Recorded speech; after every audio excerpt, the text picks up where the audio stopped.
I just thank everybody here. I love the church, love the people, and I just love serving.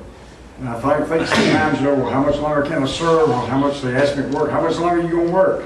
I said, I don't know. I reckon the Undertaker will have to come take me out. But, this would be a good place to leave here from. Right here. Jesus. Amen. This has been almost all of my life. Yes. Has this been this church? That's true. And I started coming here when I was about 8 years old. And Mom and Daddy got saved in the old church. And I didn't get saved there. I got saved in Vanceboro. In the church, Fruit Holders Church there. Well, Preston's in revival, and he called and asked Jack and I that night if we'd ride with him to revival. And that's where we got saved at that night, in Vanceboro Church. And I made up my mind that night when I went to the altar, I said, Lord, if you'll help me, I'll try to do my best to serve you. Hallelujah. And that doesn't go to say that I haven't failed. There's been times I failed, sure. Yeah. Jesus. I failed. Oh, this church has been mine my whole life, just about. Amen. I've loved it. Even a few times I got out of church and didn't, when I was in my teens, I've done like everybody else. I kind of wandered away from it, but Mom and Dad kept praying. Right. Every time I'd leave and wasn't here on Sunday, Dad would get, my stepfather would give it a prayer, said, pray for Jack. He's at the racetrack this Sunday. Well, he's forever. He didn't mind telling me where I was at. Right. If he knew. Pray for him. But God brought me, thank God, he did mention it and kept calling me back. Hallelujah. I got involved in NASCAR races and I enjoyed it. But when I got saved, the Lord took that away. Still, once in a while, I keep up with it just to find out who's doing what. But I don't just dwell on it. But back in those days, I loved it. I would follow it in different places, Florida, wherever they had a race. And if I could get there, I'd go. But I thank God that, it said for this church and for what it's meant to me over the years. Thank God for the standards that we have. Amen. I go to a lot of different churches and I see things that don't add up to our standards. Right. And I thank God for this church and for the people here. And I love every one of you. And I just don't know how to tell you enough, but I love every one of you. And so, something that really touched my heart this morning with Brother Chris. He said he came just because they were going to do this for me. And I thought I'm not even worthy. Without God's help, I'm not worthy of anything. Bless him, Lord. And only what I am is because of God. It's no other reason that I've done anything but without Him.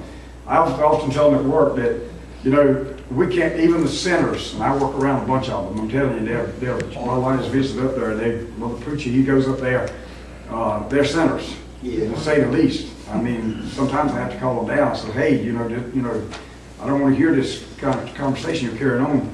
But I tell them that it's all because of God that they are even surviving or living and making what's the truth. Amen. So we never can forget. I hope that God don't ever let me forget that He brought me where I'm at.